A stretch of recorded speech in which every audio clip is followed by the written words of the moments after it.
E eu quero ler com os irmãos vários versículos aqui, que está lá no profeta Zacarias. No profeta Zacarias, Deus tem colocado na igreja, Zacarias capítulo 3, vai abrindo aí enquanto eu vou falando aqui, Zacarias 3. Deus tem colocado na igreja um sentimento de que um grande avivamento está para vir sobre a igreja. Vocês têm esse sentimento? Eu tenho esse sentimento. Claro que existem avivamentos pessoais na nossa vida, ela tem que ser todos os dias. Existe avivamento na igreja e ela tem que ser todos os dias, todo culto, isso aqui tem que estar avivado. Mas existe um avivamento profético em todo o corpo de Cristo, em toda a igreja, em todo o mundo. E a gente precisa estar preparado para o que Deus vai fazer com a história da igreja aqui na terra. E eu vou fazer parte disso, amém?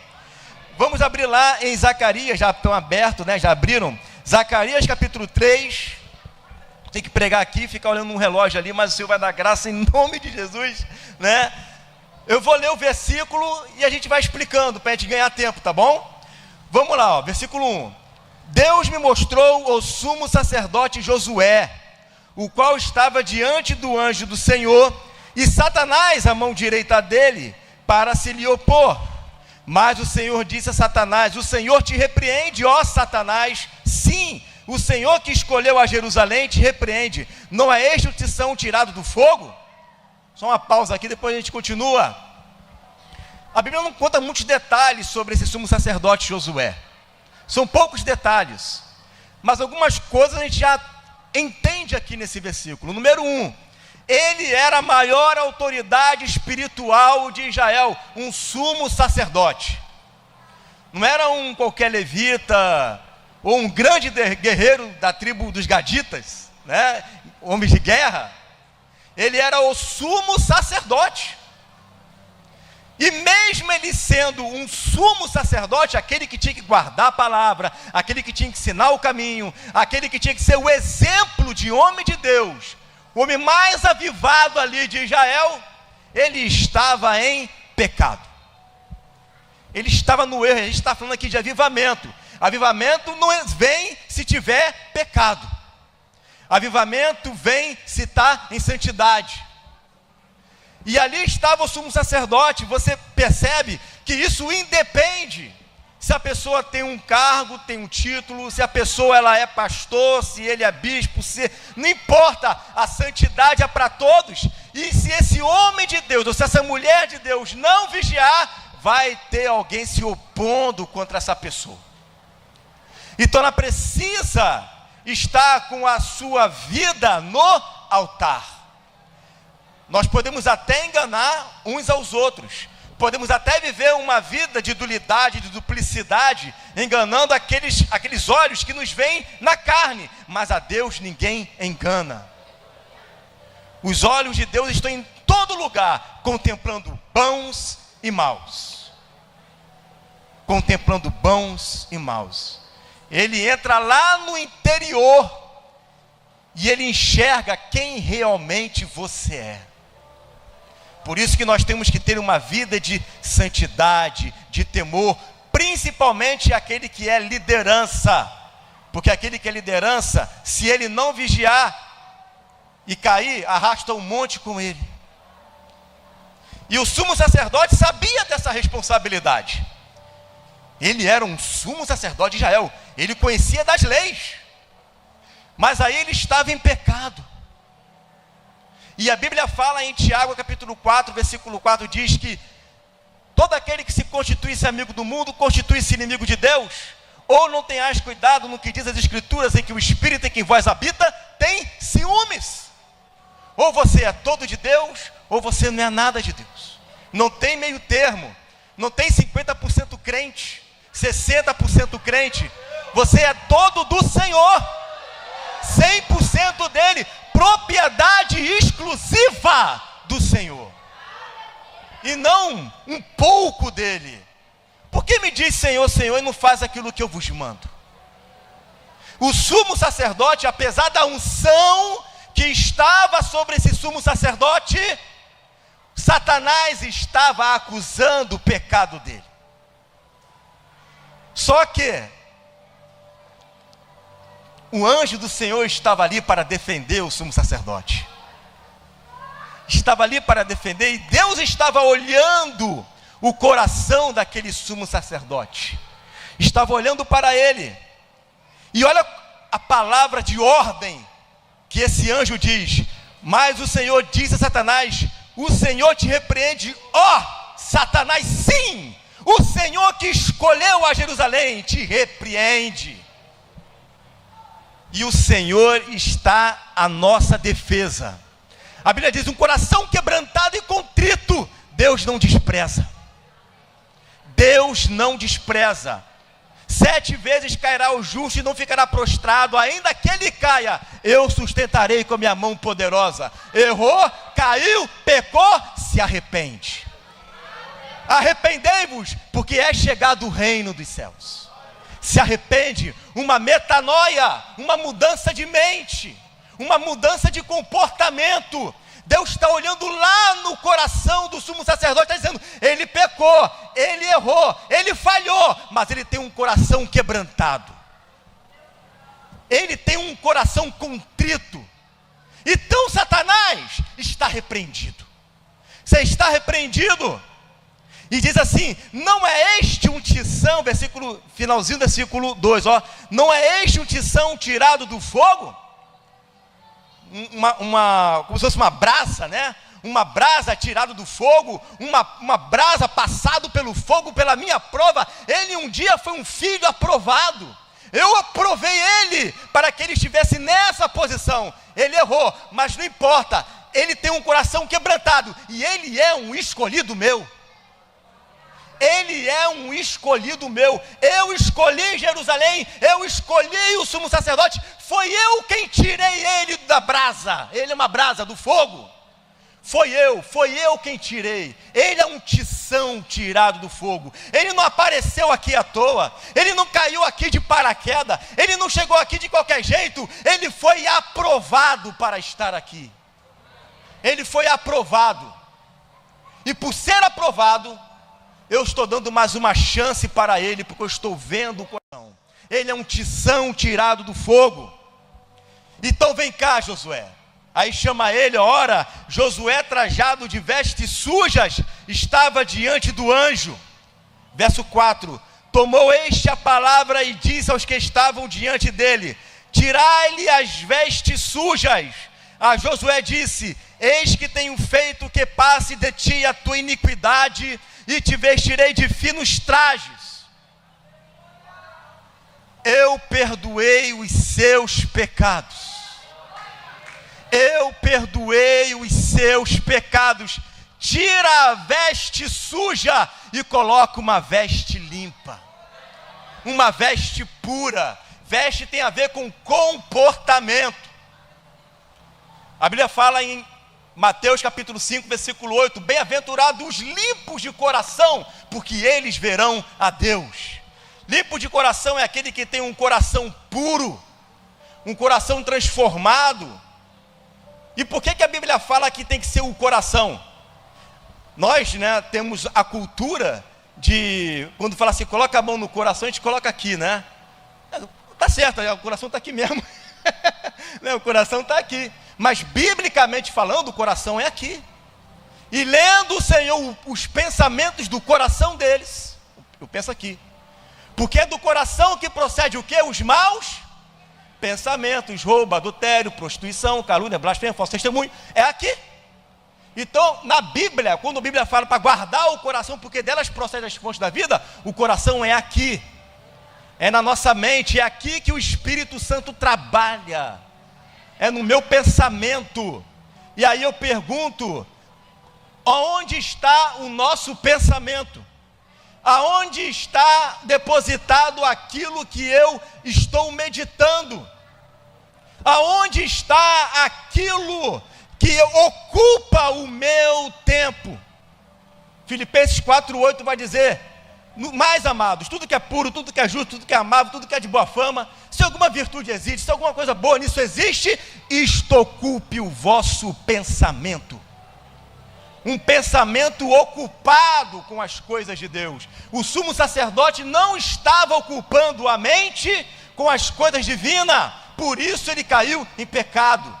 Mas se ele fica o tempo dele depositando as coisas do céu, ele iria vigiar mais. Ele iria vigiar mais. Por isso Colossenses 3:2 vai dizer: pensai nas coisas que são de cima e não nas que são da terra. Pensar é imperativo presente. Eu penso hoje, penso amanhã, penso sempre. Pense enquanto eu viver. É uma mente pensando nas coisas que são do alto.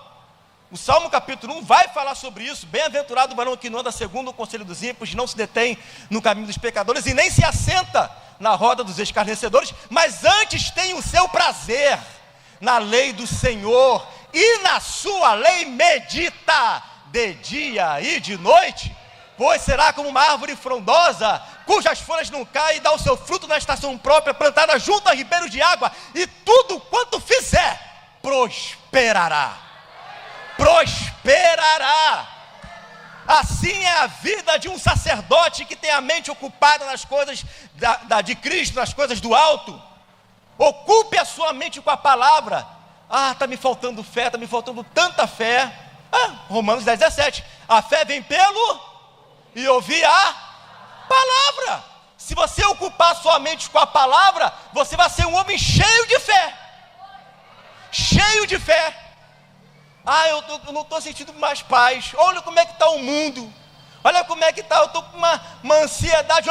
Salmo 119, versículo 165 diz: muita paz tem os que amam a sua palavra e não caem em tropeço. O segredo está na palavra. O segredo está em meditar nas escrituras. Josué medita com seus filhos dia e noite, põe na testa, na entrada e na saída, é a palavra. É a palavra. O que está ocupando o seu tempo? É YouTube? O que está ocupando o seu tempo? É Instagram? O que está ocupando o seu tempo? É a televisão? Olha, medita na palavra. Isso é a melhor coisa para a nossa vida. A palavra é que purifica a igreja, purificando com a lavagem da água pela palavra. Pela palavra. Efésios 5:26. Então a santidade não tem um outro caminho. Santifica-os na verdade. A tua palavra é a verdade. João 17:17. É a palavra. É a palavra. E aí quando medita na palavra, e quando ele pratica, porque não adianta meditar, tem que praticar, né? Não é isso que está lá em Mateus 7:24? Né? Nem todo aquele que me diz Senhor, Senhor, entrará no reino do céu, mas todo aquele que faz a vontade do Senhor, esse entrará no reino do céu. Então tem que praticar. Tem que fazer a vontade. Se não fizer a vontade, não adianta, né? Então o sumo sacerdote, ele foi retirado dele toda a iniquidade. Foi tirada a iniquidade, foi colocado os vestes finos, trajes finos. Não é qualquer traje, é um traje fino. E disse: ponha-lhe um turbante limpo sobre a cabeça. Isso não está à toa, irmão. Turbante limpo na cabeça é a mente de Cristo. É a mente de Cristo. O que tinha no turbante do sumo sacerdote? Você sabe. Tinha uma plaquinha lá de ouro escrito: santidade ao Senhor. A pessoa olhava para o sumo sacerdote, a primeira coisa que ele lia na testa dele: santidade. Santidade. Uma mente santa.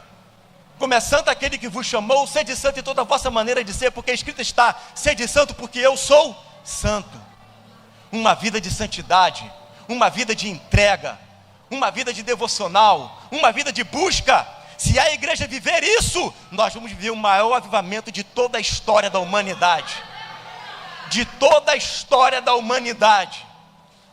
Ora sim, interceda sim, mas dedique o seu tempo às coisas do alto, na leitura, na meditação da palavra. Deus vai falar com você pela palavra. Deus usa profeta, usa. Deus usa um pregador, usa. Mas a melhor maneira de Deus falar é quando Ele entra lá no teu quarto e começa a falar pessoalmente com você. Essa é a melhor intimidade que tem. É na palavra. Colocou o turbante novo na cabeça? Metanoia, mudança de mente, de comportamento? Arrependei-vos. Agora, se eu vivo um novo pensar, é porque eu estou vivendo também um novo agir, né? 2 Coríntios 5,17, que a gente está em Cristo, nova criatura é. É um novo pensar, é um novo agir, é um novo sentir, é uma vida totalmente voltada para o Senhor. Os nossos lábios deixam de ser nossos e passam a ser do Senhor. Os meus olhos deixam de ser os meus olhos e passam a ser os olhos do Senhor. Assim é com os meus pés, assim são com as minhas mãos, assim são com os meus ouvidos. Gálatas 2,20 vai dizer: vivo não mais eu, mas Cristo vive em mim. A vida que eu agora vivo na carne, vivo pela fé, pelo Filho de Deus, o qual me amou e se entregou a si mesmo por mim. Eu não vivo mais para mim mesmo, eu fui vencido, agora eu sou entregue. Foi à toa isso? Foi coincidência? Claro que não, claro que não, porque ali significa o quê? As primeiras colheitas, são as primícias. Lembra que Paulo falou isso em Romanos 8? Nós temos as primícias do Espírito. E é o que está lá em Joel capítulo 2, Atos capítulo 2, descerá sobre ele, derramarei o meu Espírito sobre toda a carne. Antes que veio o dia do Senhor. Pô, mas aí já estamos o quê? 2000 anos? Né? A parte B do versículo diz assim: e eu derramarei do meu Espírito sobre servos e servas. A primeira parte do avivamento aconteceu em Atos 2. É sobre toda a carne. É um avivamento de nascer de novo. A segunda parte do avivamento, que é o que vai descer sobre a igreja no tempo do fim, antes do arrebatamento, é sobre os servos e sobre as servas. É o avivamento da chuva serôdia, que vai amadurecer os frutos para a última colheita. Pegou os 7 olhos, pegou aqui o que Deus vai fazer com a igreja nesse tempo, que a história não acaba aqui, que não termina assim como foi em Atos. Eu vou dizer assim não, porque ali foi primícias. Nós vamos receber tabernáculo, é uma porção maior, é uma porção maior. Tem uma passagem lá em Lucas 17, que Jesus fala para os discípulos assim: olha, o que vocês estão vendo, o que vocês estão ouvindo, os profetas queriam ver e ouvir, mas não veem e não podem ouvir.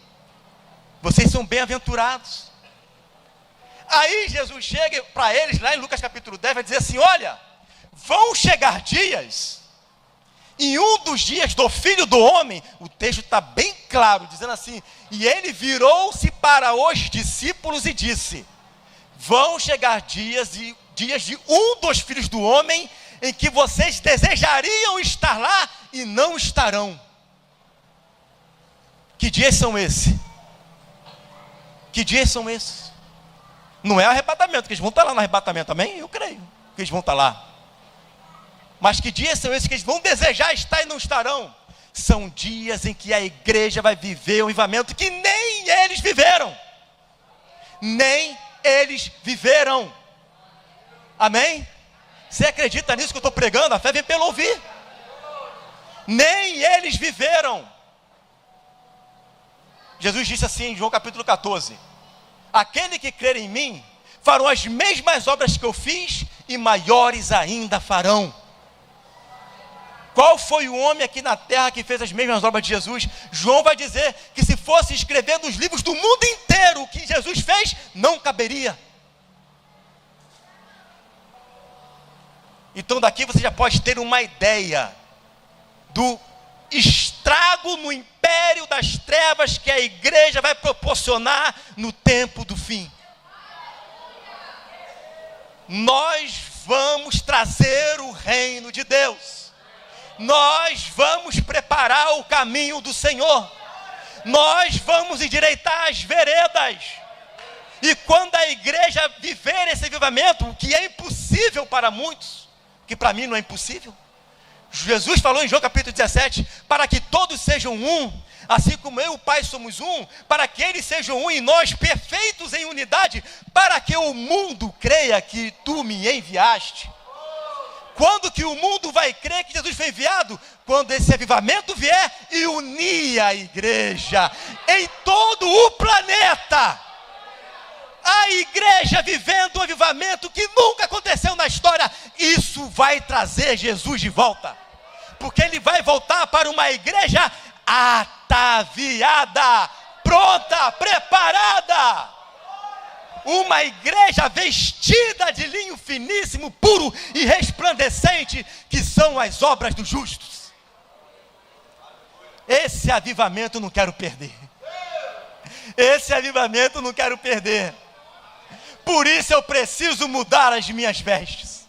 Por isso eu preciso ter um turbante novo na cabeça. Porque tem uma pedra aqui de 7 olhos me esperando, dizendo: olha, você quer esse prêmio aqui?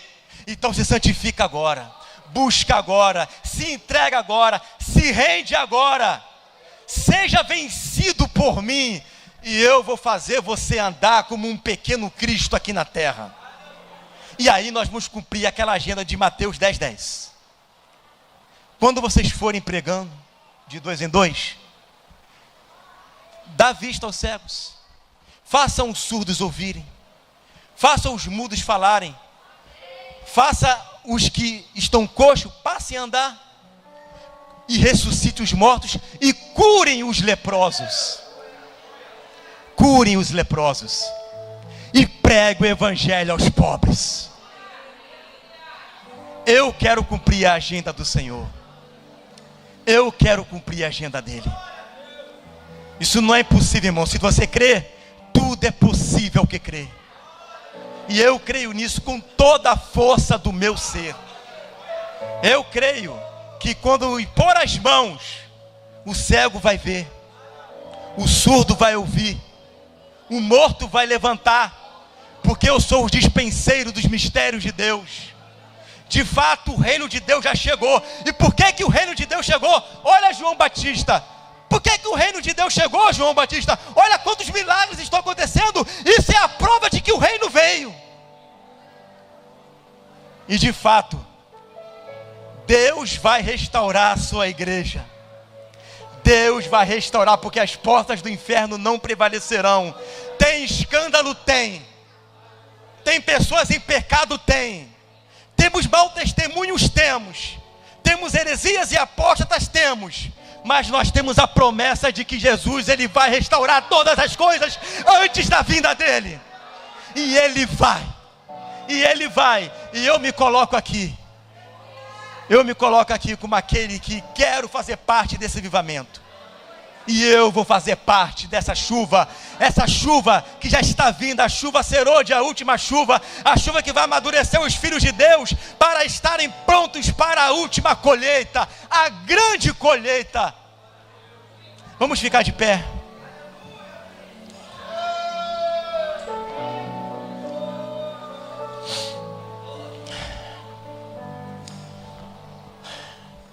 A responsabilidade é grande, Senhor, nós sabemos. O Senhor diz: assim como o Pai me confiou o reino, eu confio o reino a vós. O Senhor ressuscitou e disse: agora vocês é que vão testemunhar tudo isso. Vocês são as minhas testemunhas. E vão pregando isso até os confins da terra. E nós não vamos parar. Nós vamos marchar. Nós somos o seu exército. Não importa o governo pela qual nós estamos, o nosso governo é superior. Não me importa quem está sentado na presidência, o que importa é aquele que está sentado sobre o trono. Ele é o meu rei, ele é o meu Senhor, é ele a quem eu devo satisfação, é ele quem confio, é nele, é no Senhor e não nos homens. E independente, não importa quem está na presidência, no governo, a igreja sempre vai vencer. A igreja sempre vai vencer.